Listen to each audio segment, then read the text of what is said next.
Juliana.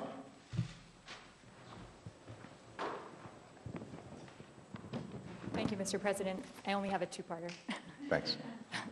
Are you concerned that the current debate over debt and deficits is preventing you from taking the kind of decisive and more balanced action needed to create jobs in this country, which is the #1 concern for Americans?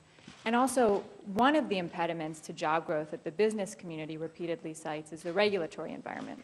So do you think that the NLRB complaint against Boeing, that has created some of is an example of the kinds of regulations that chill job growth, and also that you yourself have called just plain dumb?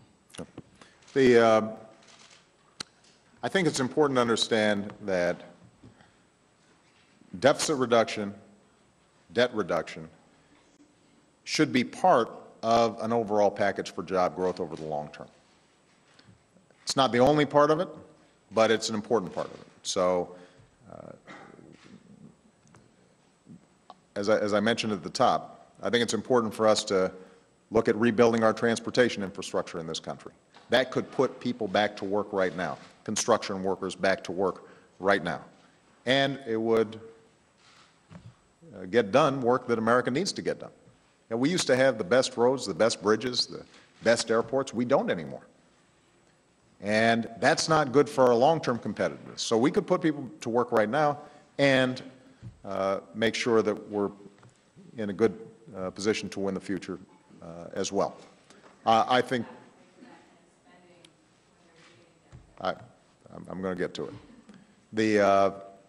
I think that it's important for us to look at the tax code and figure out, are there ways that we can simplify it and also build on the work that we've already done, for example, saying to small businesses or startup businesses, you don't have to pay capital gains when you're in startup mode, because we want you to get out there and start a business. That's important. Making sure that SBA is helping to get financing to small businesses. That's important. So there are a whole range of things that we can be doing. I think these trade deals will be important, because right now, South Korea, frankly, has a better deal when it comes to our trading relationship than we do. Part of the reason I want to pass this trade deal is you see a whole bunch of Korean cars here in the United States, and you don't see any American cars in Korea. So let's rebalance that trading relationship. That's why we should get this passed. So the range of things that we could be doing right now, deficit and debt reduction should be seen as part of that overall process, because I think if businesses feel confident that we've got our act together here in Washington, that not only is the government not going to default, but we're also preparing for a future in which the population's getting older, and we're going to have more expenses on the Medicare side and Social Security, that business will feel more confident about investing here in the United States of America. So I don't think they're contradictory. And as I've said before, certainly in my job, but I think Congress as well, they've got to be able to walk and chew gum at the same time. So we can focus on jobs at the same time as we're focusing on debt and deficit reduction. Now, one of the things that my administration has talked about is there in fact a bunch of, a tangle of regulations out there that are preventing businesses from growing and expanding as quickly as they should? Keep in mind that the business community is always complaining about regulations. When unemployment's at 3% and they're making record profits, they're going to still complain about regulations because, frankly, they want to be able to do whatever they think is going to maximize their profits. I've got an obligation to make sure that we're upholding smart regulations that protect our air and protect our water and protect our food. If you're flying on a plane, you want to make sure that there are some regulations in place to assure safety in air travel, right? So there's some core regulations that we've got to maintain. But what I have done, and this is unprecedented, by the way, no administration has done this before, is I've said to each agency, don't just look at current regulations, or don't just look at future regulations, regulations that we're proposing. Let's go backwards and look at regulations that are already in the books, and if they don't make sense, let's get rid of them.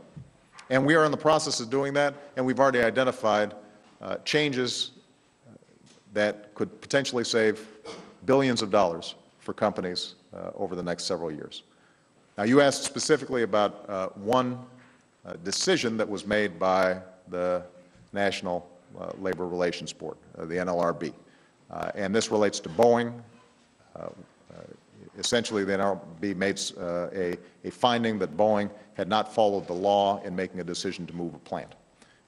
You know, it's an independent agency. It's going before a judge. So I don't want to get into the details of the case. I don't know all the facts. That's going to be up to a judge to decide. What I do know is this, that as a general proposition, companies need to have the freedom to relocate. They have to follow the law, but that's part of our system. And if they're choosing to relocate here in the United States, that's a good thing. And what it doesn't make, what I think defies common sense would be a notion that we would be shutting down a plant or laying off workers because labor and management can't come to a sensible agreement.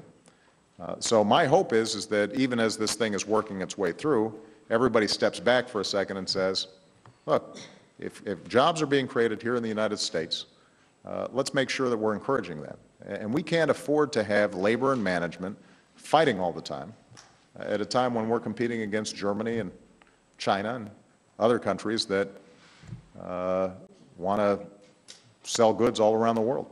And obviously, the airplane industry is an area where we still have a huge advantage. I want to make sure that we keep it. Okay. Mark Lander.